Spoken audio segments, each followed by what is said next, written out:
everybody. Thank you for having me. Yeah, so I wanted to just reintroduce myself and hopefully introduce us. And thanks for coming on a lunch hour. My name is Ricky Kosofsky. I'm the Rabbah of Beit Ahava Reform Synagogue in Northampton. And as Chloe said, my son Hanina is a 10-year camper, and he's been a counselor, I think, for 2 summers. And so Eden Village has been a big part of our lives since for a long time.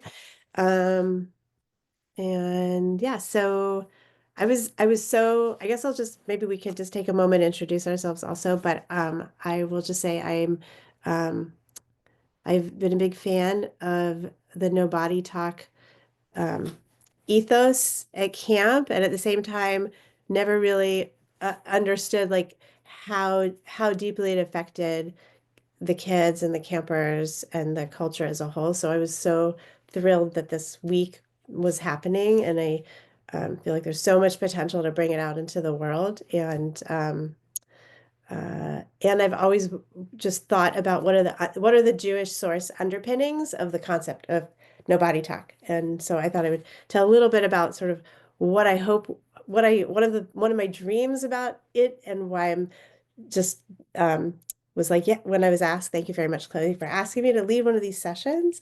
And then we were brainstorming what to do, and this just seemed like something I'm really interested in. So I thought today we'll look at different texts, and this is really just my brainstorm exploration, meandering, trying to find what Jewish sources would support this ideology. And to me, it's a feminist ideology. It's a feminist way of transforming the world for all people. And also just to hear your thoughts. So, what was that? What were my points? Well, I think I'll just pause there. Is it okay if we introduce ourselves? Is that okay to do?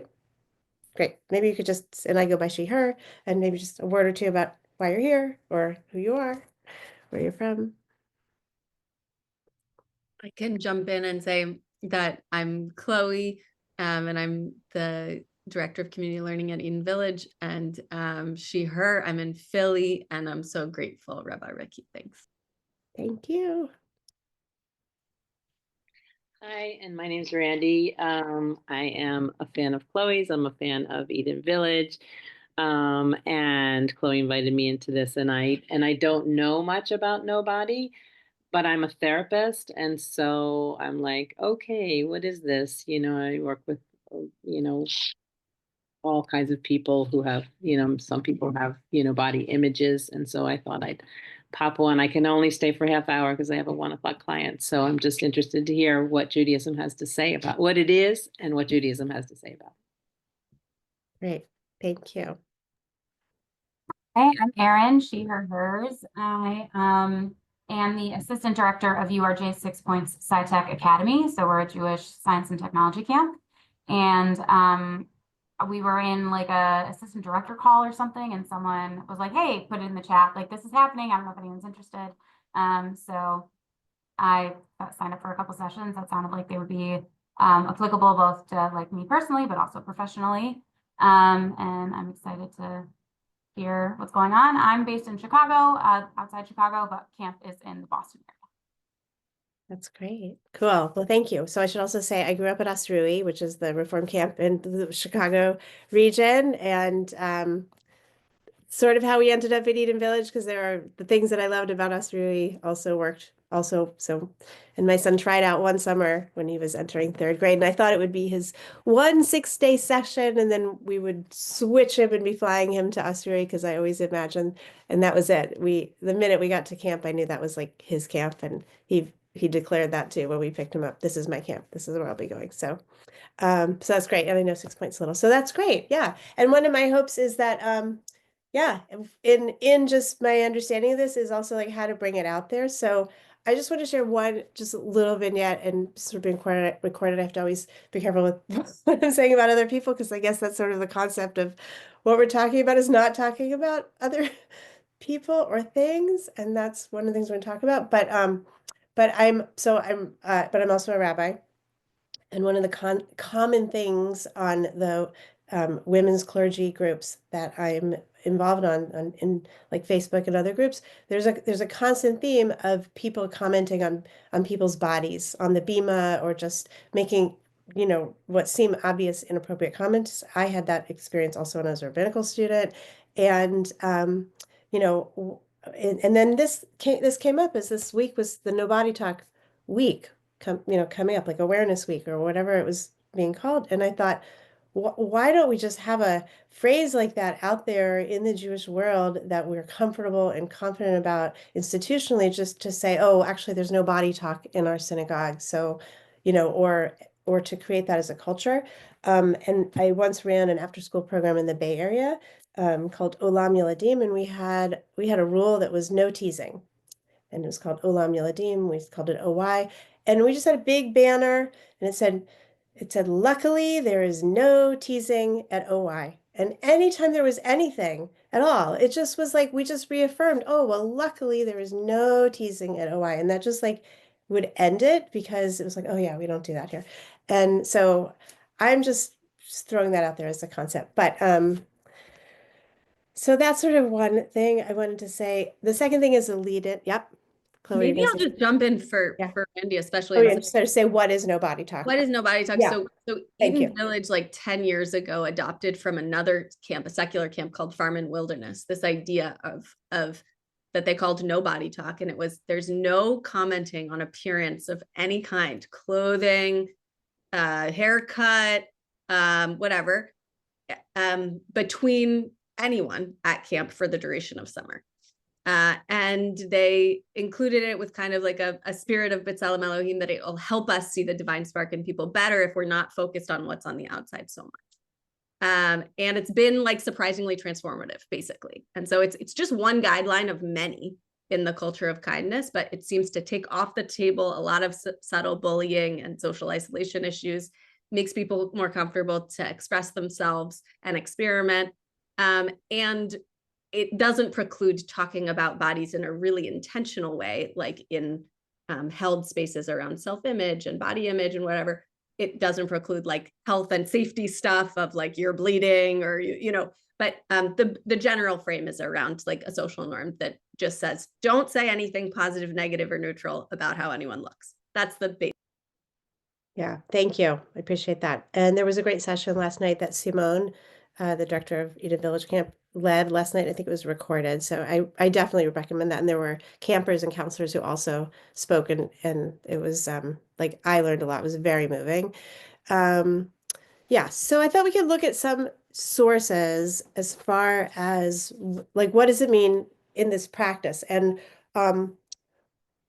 my first real hit with No Body Talk was from when my son was a young camper, and he had a very good friend who was the daughter of a good friend of mine, and she was a year older than Hanina, and she relayed to me that like at camp you walk around and you don't say things like, I really like your glasses, or where did you get that shirt, or anything like that.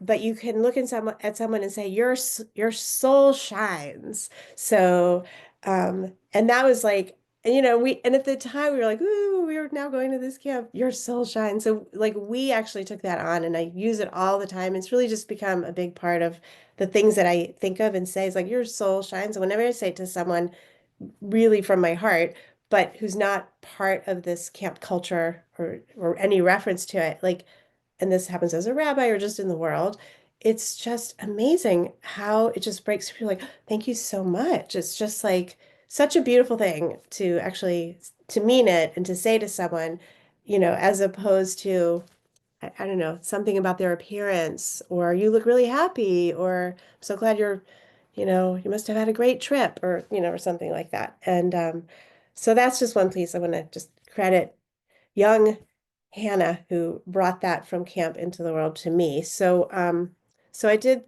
think that we would look at this as the Torah of No Body Talk, with looking for Jewish sources on making our souls shine, or believe that. So I would like to just share the screen, if that's okay. And I also put I made a source sheet, and I will say this is really like the beginning again of me trying to find where does our tradition say about that, including B'Tselem Elohim, which we're going to take a look at because I know that's been really important.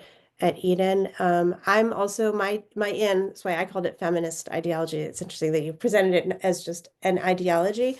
And I think Vivian Stadlin is also leading a session as part of this week, and she, I think, is one of the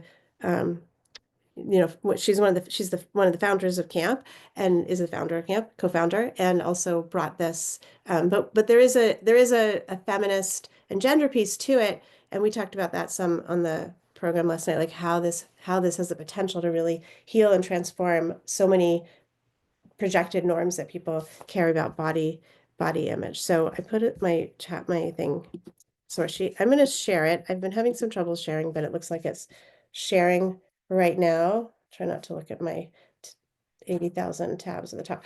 All right. So I wanted to just, if it's okay, I thought we would just start through, and feel free to jump in any way, anything. So I started off first thinking of like, what are some guiding precepts or categories and concepts that would be related to no body talk in Judaism. So I thought I'd just read through the list, and then we'll kind of go back and read some texts. So one, of course, is B'Tselem Elohim, which means in the image of God.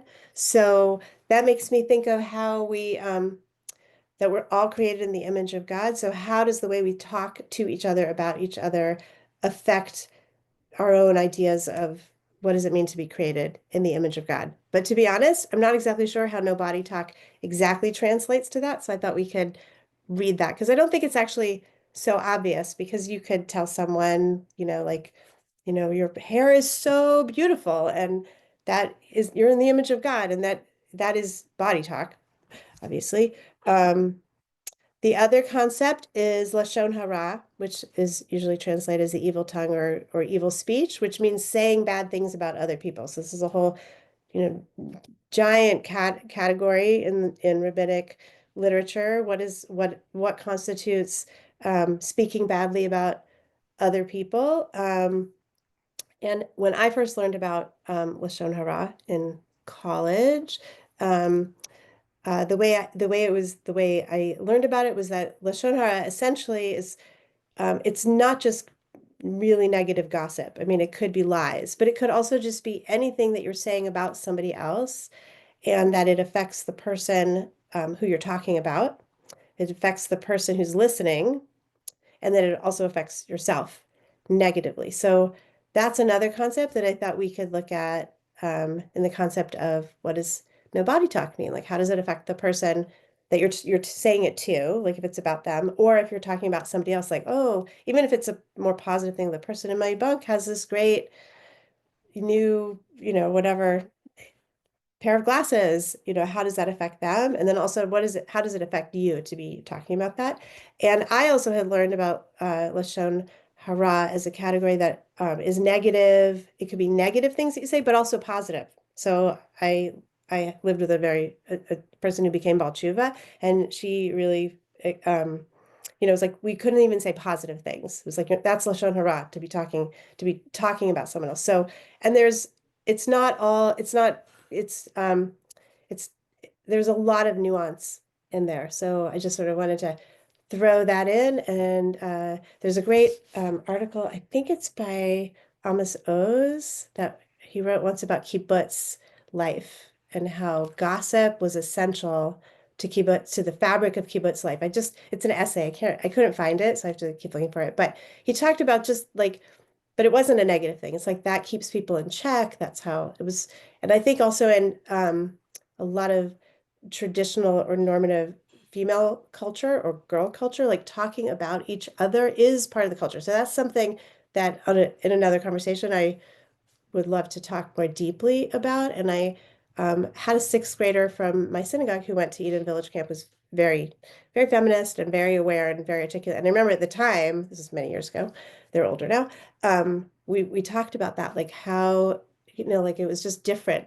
It was something she didn't feel like had been explored enough, what that meant to take that away from girls when you only have like a couple weeks together, and how it was different for the boys. That was her impression. So I find it really fascinating to talk about what does it mean to talk about other people. Is that okay if I'm just sort of reading through the list? And I know Randy has to go at a certain point, so I want to get to something. So another concept that I just wanted to throw in as a category is Hakarat Hatov, which I think is usually translated as gratitude. And but it really means knowing or recognizing the good. But if you Google it and find articles, it's usually referring to an attitude of gratitude, which is really important in camp. But I was thinking about one of the things that one of the kids said on one of the campers said in the Zoom last night about talking about no body talk at camp. One of the questions was, what's challenging about no body talk at camp? And she said in the beginning couple of weeks, like on Friday afternoon, the kids in her bunk are getting dressed up and they're maybe wearing something special and they're doing all this fun sparkly glitter makeup. And that it felt weird to not be like, that looks amazing, or I love your glitter, or I, love your new dress. And she talked about like that acknowledgement, and it was like, am I doing something wrong by not acknowledging it? I know the person kind of wants to be acknowledged, and it was an interesting exploration. And she sort of talked about how by the second or third week, that expectation or need had lifted, and they had sort of all moved into a different place of just really enjoying. So I thought that was interesting for us to talk about. And my guess is that the Talmud, being written by men, talks about Hakarat Hatov from a different perspective, and we have a different consciousness now, and it would be good to explore that concept related to this. I didn't really bring any text too much to talk about healing, but I feel like the concept of no body talk, especially today, is really about healing like social images and pressure and all that comparison. I mean, especially because camp is about youth and adolescents and teens, but we're setting people up for their life as well. So just terms that could be used with no body talk is like refuah shlema, which means something you wish someone, a complete healing, but it's also a whole healing. Like, what does that mean to really heal a whole person? Refuat HaNefesh, Refuat HaGuf, which is healing of the soul and healing of the body. That's in the healing prayers. So a question to think about is what is it when we say your soul shines? Like, we're focusing so much on the soul, but the soul is also part of the body. So how do we include health and healing? And so that I wouldn't want people to feel like, their body's absent. And I think that's an interesting thing. Last night, one of the things that Simone said that I thought was really amazing, and I had noticed this at camp, is that there's not a lot of mirrors. And I have gone to the bathroom in the Beit Shefa, the dining hall, and I, like want to look in the mirror and there's no mirror there. I'm always like, where's the mirror? And that's intentional to not have that focus. I mean, I think there probably are mirrors, I'm assuming, in the showers or in the bunk, or I'm not sure. I know there are some bathrooms that have mirrors, but I was thinking at the time, like, well, it's also really wonderful. It's not all bad, like, to look at yourself in the mirror and to feel good about yourself and, to take in your own image. So I'm curious about how that part works with camp. And then there's all kinds of verses in the Torah that I thought or in teachings that relate. So one was just v'ahavta l'reacha kamocha. You should love your neighbor as yourself. So like, how does the concept of no body talk help us really be more loving towards each other and really get to know the inner person and to see each other as yourself, as opposed to, I don't know, the sort of jealousy that can come up, or pointing out differences and not, I don't know. I'm just pause right there. And then the last one, then I'll pause, is Kol Yisrael Aravim Zeh Bazeh, which I just love that phrase from the Talmud, that all of Israel is responsible for one another, or everyone who's part of the Jewish community is responsible for everyone else in the Jewish community. And so really caring about each other's experience, I think, in the concept of a community is really important. So I'll just pause right there if anyone wants to say anything about any of that. Or add any other, yeah, Randy. So the one thing that I was thinking when before you started sharing this list, I was thinking about Lashon Hara and how that's connected to this nobody idea. And when I first learned the concept of you can't say anything good about somebody, in the beginning I was like, what? Why would that be, right? And I think the word that comes to mind for me is you don't want to create jealousy, right? So this idea of, I saw it with raising kids, right? Like saying, oh, my kid, did such and such, and my kid got accepted to so and so, and all these things, and then you don't know how people are, what they're taking in internally and saying, oh yeah, right, and maybe my kid doesn't, and maybe what, and then feeling bad and whatever. I think it might be the same thing here. Like if you're saying to somebody, oh, your hair looks so fantastic, right? Like everybody else is like, oh, does my hair look good? Like my hair doesn't look as good as hers, or why isn't she telling me my hair looks good? Another bunkmate might be like, right? So I see a really, really direct relation to that of like not saying the good as like the not talking good from Lashon Hara. So thank you for bringing that in. Yeah, no, I really I really appreciate what you said. One of the I things think to that build on that, oh yeah. sorry. I was gonna say to build on that a little bit, you were talking about the B'Tselem Elohim piece at the beginning, and Camp saying something positive also like be like, oh, they're created B'Tselem Elohim. However, if somebody is struggling with like mental health needs, either or even physical health needs, and you compliment them on their physical appearance in some way, even if it's not physically about the like physique of their body, but even like their hair or the way like a nice shirt, it can actually really trigger like that internal anxiety, and actually have negative effects, especially if you like say, oh my God, like you look so good today, like what's your diet, or what are you doing, or even just like, wow, you look so, fill in like something really nice that isn't like, not even saying like thin or fat or whatever, but just something that's, you look so healthy today.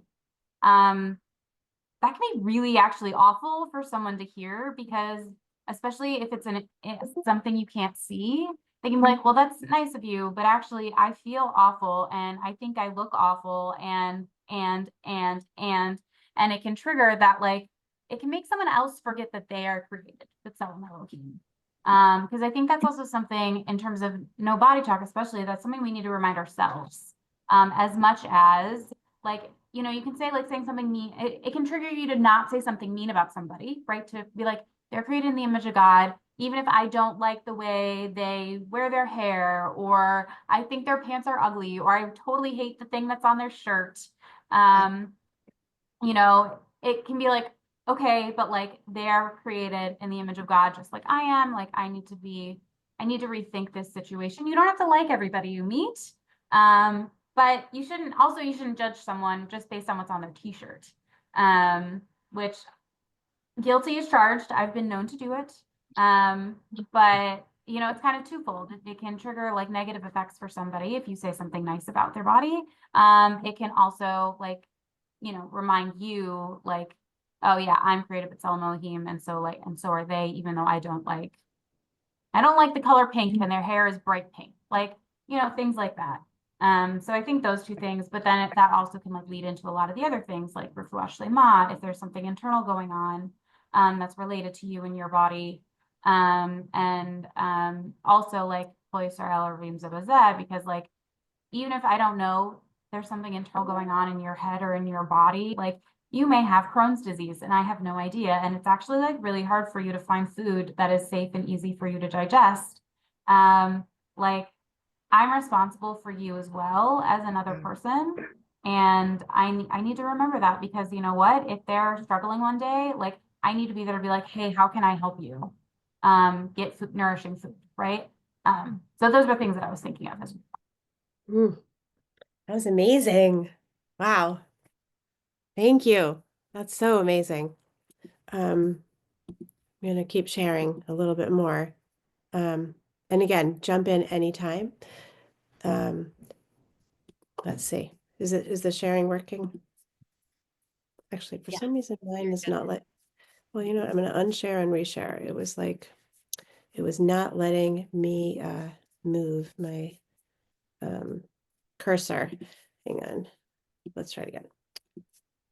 Hopefully it's gonna work. Okay, good. Phew. Do you have to go, Randy? Yeah, I have to Okay, go. great. Did I put in the chat the link if you want to grab it? There's just some more Got like it. text Yeah, in there. Okay, great. Thank I you got it. so much. Thank you. This was very, very interesting. Really appreciate it. Learning about. Yes. Thank you, Thank you so much. everybody. Bye. Okay, if we just keep going. Okay, great. And all right. So I was thinking also about prayers. So in tefillah or blessings. And I thought this would be a great camp project to write a prayer about no body talk. That's not the no body talk, but is positive. And there, that would just be a great project. But then I was thinking about the morning blessings because Birkot HaShachar, also called Nisim B'chol Yom, miracles of every day, but I think of them more as Birchot HaShachar. For whatever reason, that's how I always think of them, refer to them, is this wonderful list of the blessings that we say in the morning. They're in all morning services, and there's different versions depending on which stream of Judaism and which prayer book you're using. But what did I write here? The wonderful list of early morning rising blessings in progression of our consciousness and reawakening who we are in the world and coming into our identities and our spiritual highest selves, but also our bodies. So what I love about the morning blessings is that they're like this litany, and they kind of, it's changed now because different prayer books have reordered or added them or changed some of the wording. But essentially, my understanding of them, and when I teach this or lead this in my synagogue or in communities or with, in services or wherever I am, I like to actually think of like asking us, what do you do when you first wake up? Because most of us if we're using these in a prayer service, it's 10 o'clock in the morning. I've been up for a few hours. It's not actually what I say when I first get out of bed. But what do we do? And I sort of ask people to share what they do. And like for me, it's like stretch. I brush my teeth, I have my coffee, I take my dog out. Now I have a cat, so I cuddle my cat who comes running to me. Like I feed them. Like there are these things that you do before, that kind of get you back into who you are in the world, that go from that like sleep groggy state or however you are when you wake up into your full self, but that the list of these blessings actually takes us through this sort of universal thing, like the world was created. There's blessings for they're not really body, they're not so, well, they are and they aren't body focused. There's one for who frees the captive. I mean, I've been thinking of that a lot, this last year and a half with the war. And but that's something that we talk about, who free, it's literal, but it's also symbolic. And who clothes the naked, that was the one I was thinking of as one of the most visceral about bodies. Who opens the eye. Yeah, I think like the eyes or lift up the fallen. Those can have a lot to do with like literal physical aspects of things. Yeah, so I think of that too as like, stretching, or maybe you take a shower, like get dressed. But it doesn't go so specific that when I think of body talk with humans, it's like we're always so specific. Like, I really like your hair, or where'd you get those glasses? Or I'm just using those same examples over and over. But or sometimes not so positive, like Aaron, you said, like sometimes you might say, oh, you look great, and actually the person has lost weight because they're ill, or they've gone through a loss, or there's it's not it's different if you really feel like they're shining, and maybe even healthy. I don't know if we should say like you look so healthy, because maybe they're not healthy, but they have, but like there's something about you that is drawing me to your energy that feels alive and is positive. So how do we say that? Or negative, how do we show concern for someone without that? But I also think about so many of the Birkot HaShachar, and I didn't put them in here. I just happen to have my prayer book here, is it talks about like it goes into this other spiritual realm of the crown of splendor, and like what does that mean? And so that sort of goes into the soul shining maybe aspect of things that we could look at. And I think that would be very cool to look at, maybe in an educational setting for sure. Like, how do these relate to no body talk or to care for our bodies? But also those are things we say to ourselves. They're not, but anyways, so that was kind of interesting. And hang on, it seems to have frozen again. Sorry, I'll have to reshare to get this to work, hopefully. Okay. I thought we could look at B'Tselem Elohim also.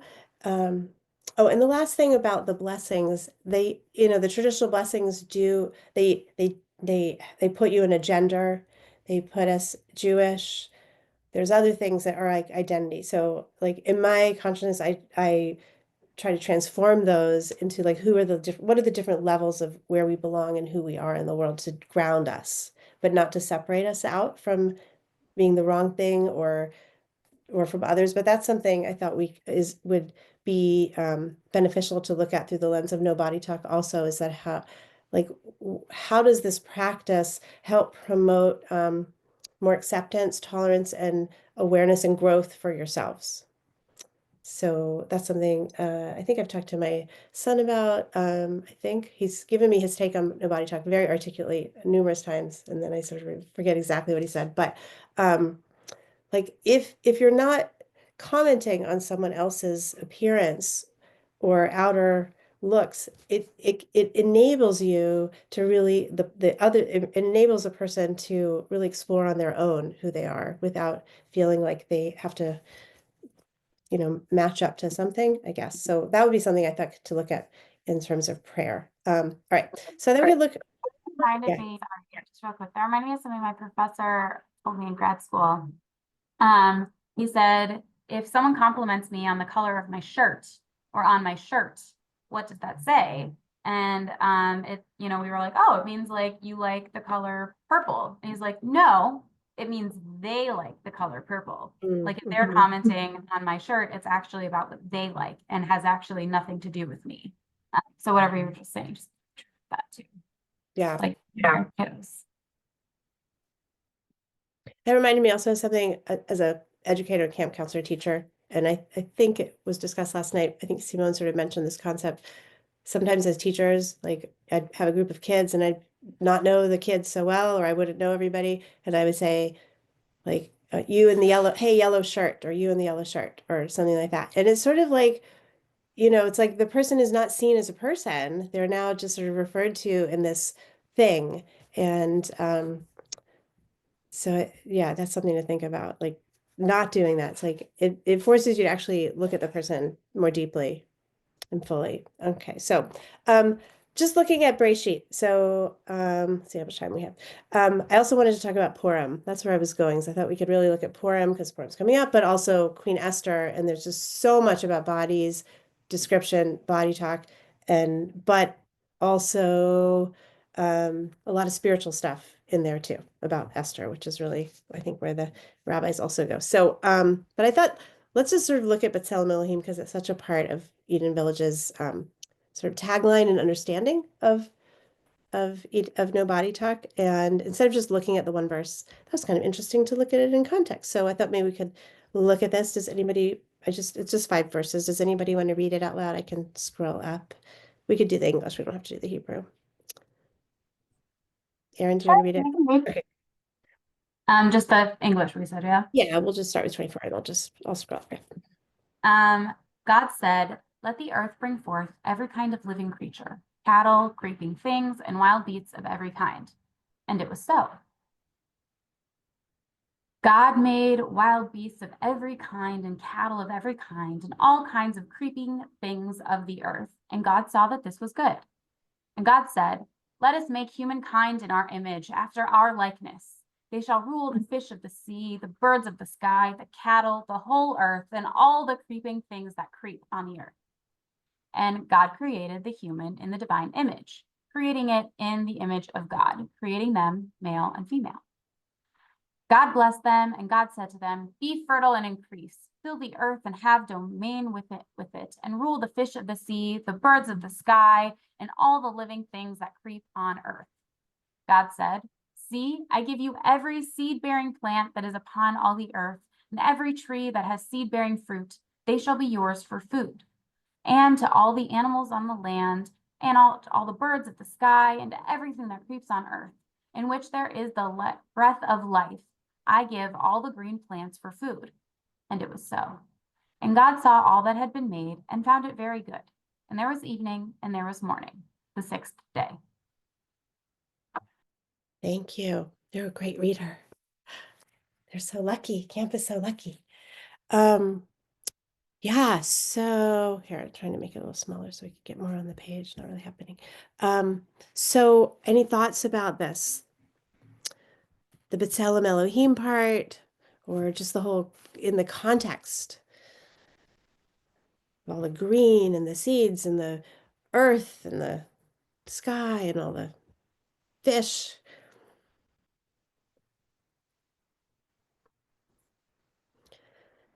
God doesn't really use any descriptors for anything other than the word creeping, which I think is really interesting in terms of like what we're talking about in terms of like no body talk. Like God doesn't describe what these things are like supposed to look like. They're just all these things. And we know now through science and observation that there are so many different kinds of things. Like no two fish look alike. No, even bird, like, you know, two birds from the same parents in the same little nest can look totally different, or they can look fairly same. But like there's literally nothing that is like created exactly the same. And I think the fact that like there are no descriptor words actually says a lot about our story and our history. That's amazing. Thank you so much. That is amazing. Chloe, did you have anything that you saw that? I mean, I definitely liked what you said at the beginning, where it's like B'Tselem Elohim in some ways feels like such a natural value to bring in here, and in other ways it feels not so natural because it actually is about image. It's like there's a shot reading, like a simple reading that's like, we look like God looks, which is a not how it's largely been framed. And definitely not what in like colloquial terms when we say B'Tselem Elohim people tend to mean. But it does feel, it's interesting. I mean, I like Erin's comment that like there's not a lot of body talk in the creation story. But when you get to the B'Tselem Elohim part, it is like, yeah, the most literal version is a little bit different than what we mean by no body talk. Yeah. I like the term no body talk, by the way, but it's interesting that it's a no. You know, like we have commandments that are Absolutely. positive and Yeah. negative, you know, there's the negative ones and the positive. And so it is really interesting that this is like a low body talk, you know, that, and yet so it doesn't mean, yeah, I just was thinking about that. You're saying that because this is positive. It's like there's not a negative description. There's really not a lot of descriptions.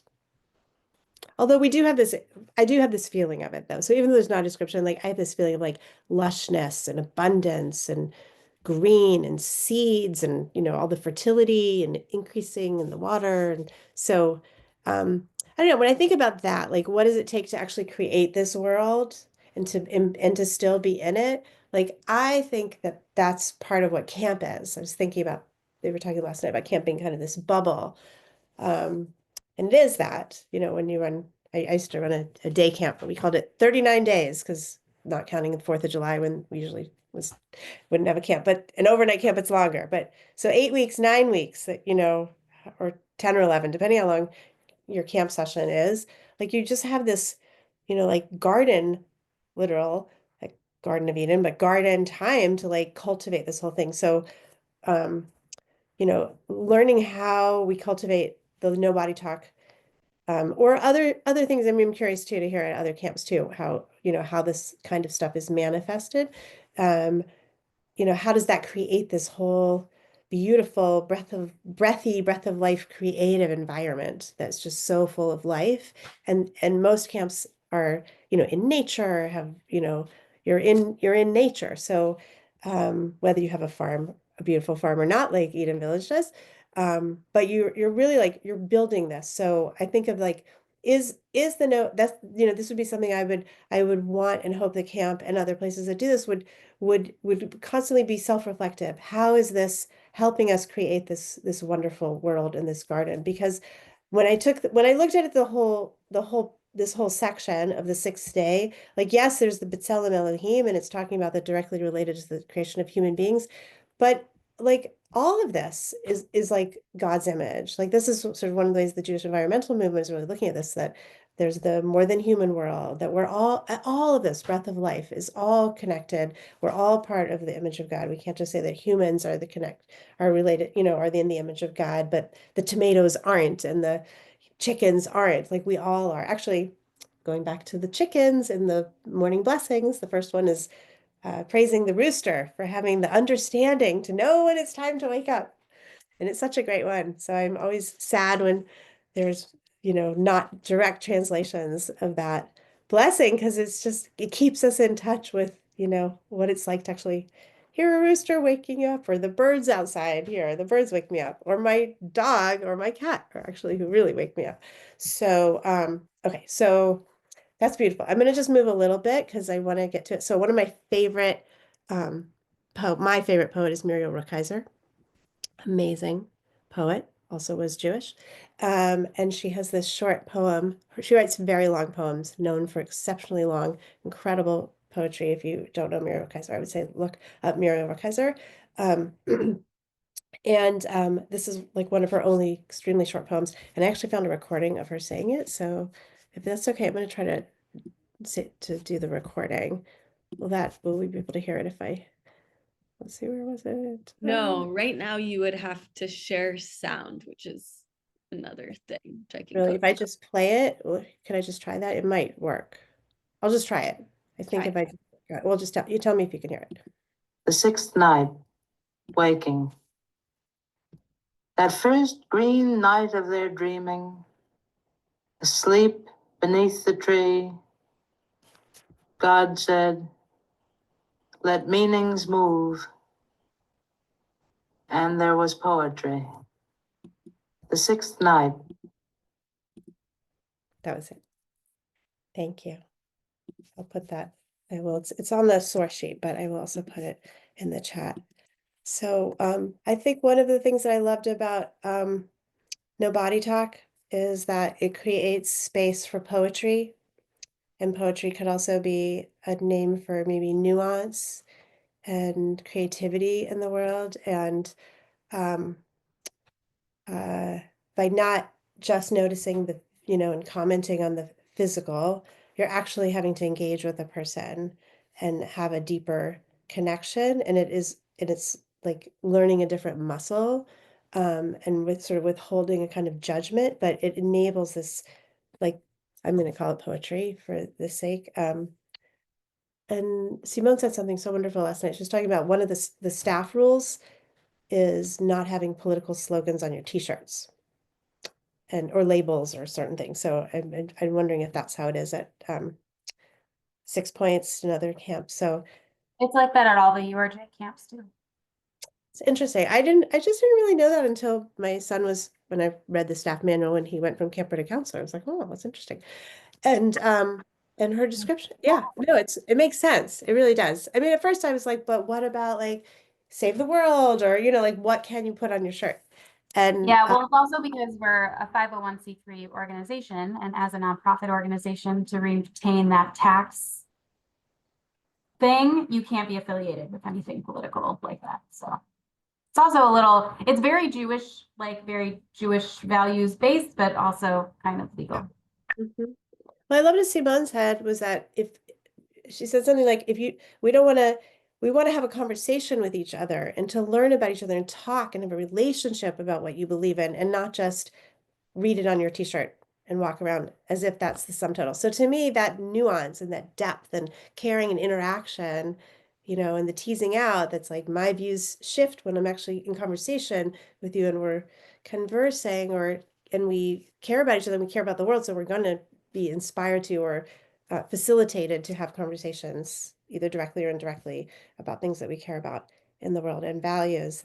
That to me is the poetry. So I just appreciated, wow, there's so much going on with the No Body Talk that allows things like that to happen.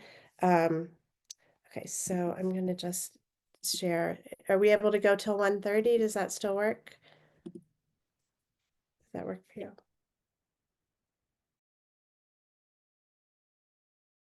Oh, whoops, sorry, you got muted.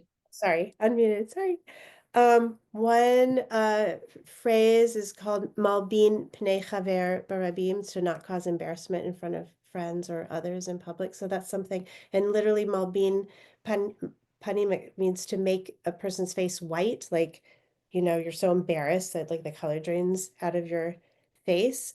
And so that I think again, like even the calling out of a person like, hey, yellow shirt, stop talking or whatever. It's like, it's like you're embarrassed or, or maybe not embarrassed, or maybe you just don't want to, maybe not everybody wants to be even paid attention to. Like, it's my business if I'm wearing glitter on my face or if I'm wearing, overalls or whatever. It's like, so I thought that was important. Another thing I thought about with no body talk is sometimes it seems like our culture affords a lot of attention to people who do something glittery and special and, are all out there.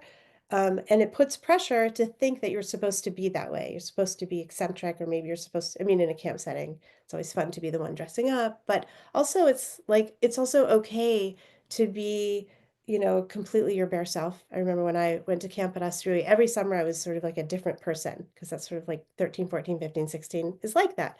And I remember in 15, we lived in tents. It was called Mosheva, if you know Aspire. Yay, Mosh. And, the year before, it was all makeup. And we would all, my friends and I, the same group the next year, but, it was like purple, glitter, 80s, the whole thing. And then the next year, it was like no makeup, like none. Like, it was like we had just like gone complete opposite. And there was something so nice about not feeling that one over the other was cherished or prized. It was like that sort of became the new thing to be. But if someone had pointed it out all the time, if our counselor like, oh, I see you're not wearing makeup today, or why, like that would have been, we wouldn't have had the space to really embody who we are. And so there was that. Okay, so I'm not gonna leave all this. Shemirat, I'm just going to share it. So I spent time on Kibbutz Lotan when I was in college, and was also part of the women's studies, now called probably women's and gender studies at Brandeis. And these are just two phrases that really I've held with. So they're not exactly Jewish teachings, but I'm going to call them Jewish.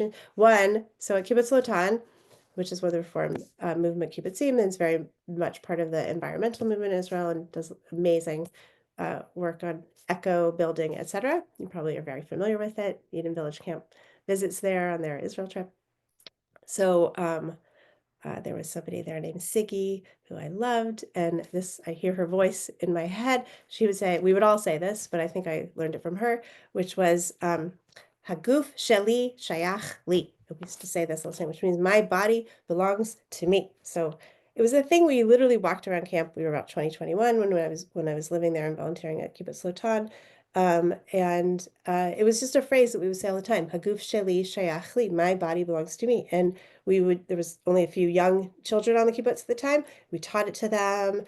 And I thought it was just really important, sort of just like ownership, like my body belongs to me. You can't tell me what to wear. You can't tell me how to be. You can't touch me if I don't want to be touched. And it was very empowering. That was one. The other was I had a girlfriend at Brandeis who was just really incredible. And she had this phrase that she would say out in the world if someone catcalled or said something derogatory towards women, towards herself, or if she saw it happening to someone else across the street one time, she would yell at the person. She would say, "Stop harassing women." And it just, very strong voice. And it would stop people in their tracks. It was like, it just, it like diffused and stopped even situations that could have escalated. And so somehow I just sort of brought that in, like, what if we lived in a world that had no body talk? Like we wouldn't need these things. And but also in addition to no body talk, it's important to teach and practice like how to actually say self-protective words and to stand up for others as well. And so those are two things. I don't know if anybody wants to say anything about that, but all right. I don't think we're going to talk about Joseph and the story of the coat because I really want to talk about Purim in our last 5 minutes, but the story of Joseph and the coat, I feel like is an important story to explore related to no body talk, specifically the part where Jacob gives his son Joseph this amazing Technicolor coat, and then the brothers are jealous. So if there was more time, and we could talk about this instead of Purim, but I think we're going to go to Purim. But I just think, like, I just wanted to just sort of highlight that and encourage people to think about that in a different way, or go on to explore it in another way. But like what was that about? Like, was the two things that I'm wondering about was, rather than seeing it as Jacob favored Joseph, but that Jacob saw in Joseph the need of who he was as a person for something that was a non-normative, perhaps, decor or of his and actually empowered him and gave him that. Or maybe Joseph had asked for it, or there was some other thing that had gone on, but Jacob as a parent actually saw, recognized, honored that. But somehow in the nuance of it, the brothers did not feel seen for who they were, perhaps, or there was too much body talk about it, or something like that, or not a culture of no body talk. in so I don't know if anybody has any thoughts about that. It would be very interesting to do. Okay, so I thought we'd just look at one or two about Purim. So obviously, if we want to talk about no body talk, we could say a lot about Vashti, who the king says, "Come dance with us." The rabbinic version is that he said, "Come with not just without your crown, but come without your come naked," and she refused, and that was demeaning, and she quit, or he banished her, or both. I love this story. Vashti's, what's it called? Fancy Pants. No, what's it called? It's a children's story. Wait, why am I blanking on the title? I should know it. It's a great children's book. It'll come to me in a moment. We did it we sort of acted out as a play on Zoom a couple years ago. Okay, and then so we could talk a lot about Vashti and that Queen experience. Vashti's comfy pants. Thank you. Comfy pants. That's it. Queen Vashti's comfy pants. It's just such a great story too, and it's like, that to me is also camp. Like, you get to be who you are. Esther. So the verse when Esther she's with the harem, and there's all these months of anointing and being with the women. And then the verse that describes her, it says, Vatilbash Esther Malchut. And this is a really interesting verse because it means, and Esther dressed up in or wore or clothed in Malchut. Doesn't say she put on fancy clothes or glitter, etc. It says she dressed in Malchut. So I thought we could look at a little bit quickly in the 2 minutes that we have, about what is the Malchut. And sorry, hang on one second. Okay. Sorry. Yeah, so we could look at what is Malchut. So I know that Malchut is also one of the names of the tribes at Eden Village Camp, one of the units. So Malchut is on the tree of life in the Kabbalistic Spherotic tree is at the bottom. So we have all these different Sphirot, all these different emanations of God, and Malchut is, and I'm not a Jewish, I'm not a Kabbalist, so I'm going to say, but I do know a lot about enough. So Malchut, as I understand it, Malchut is like the womb, and it's like how the energy of God enters into the world. And when we do blessings, we're opening this portal, and it's theurgic, and we're empowering the energy to bring it down as like a channel into the world. So when we think of Esther putting on Malchut, it could be she's donning her queenliness, like she embodies this, like something about her. She didn't just get dressed up, like she fully brought her full inner majestic self, but that she's also channeling, bringing that into the world. And we know that the name of God is not even in the book of Esther. So that's something interesting to think about too. Like, how does just going back to the no body talk, like how does creating this world where we're not commenting on other people's appearance all the time, like really enable people's fullness to be more present, and which enables the world to be a much better place. It goes back to the refuah shlema of the world and of all of us. And it was just, it's pretty much we're at our time, but here is just one of the midrash that I found on here. It says, so the verse says, Vayehi bayom hashlishi v'tilbash Esther malchut, and it was on the third day, and Esther wore this malchut. And here's a little bit of a midrash I thought we could just look at. Sorry, I just want to make sure I put where this comes from. Not quite even sure, but we're going to just look at it. It says, the verse says, and it came to pass on the third day that Esther clothed herself in royalty. And the Gemara asked, it should have said Esther clothed herself in royal garments. That's what we were just saying. And Rabbi Elazar said that Rabbi Chanina said, this teaches that she clothed herself with a divine spirit of inspiration, as it is written here, and she clothed herself. And as it is written elsewhere, the spirit clothed Amasai, who is another guy that I had to look up, who was known for dancing in front of the ark, blowing the trumpets. Like he was sort of like when they were traveling with the ark, he was like in the front with the musicians. So that to me is like the Shabbat parade, like at my camp, it was with the guitars, the song leaders. At Eden Village, there's all kinds of other hootenanny and instruments happening, and it's quite beautiful. But the sort of Shabbat parade really reminds me of that image that fully just really embody it, being so free that you can really embody your inner beauty and this inner malchut. And I think that is sort of like where I was sort of trying to find places that we have texts that really talk about, like, what does it mean to say your soul shines? That what we're really saying is like, this divine energy is coming through you. And I see that and I see you. So I think I'll just pause right there. See if you guys have any other thoughts. Thank you so much, Reva, Ricky. So good you went in such a creative direction, and it's so awesome to just get a ton of ideas and connections and just really rich learning. So thanks a lot.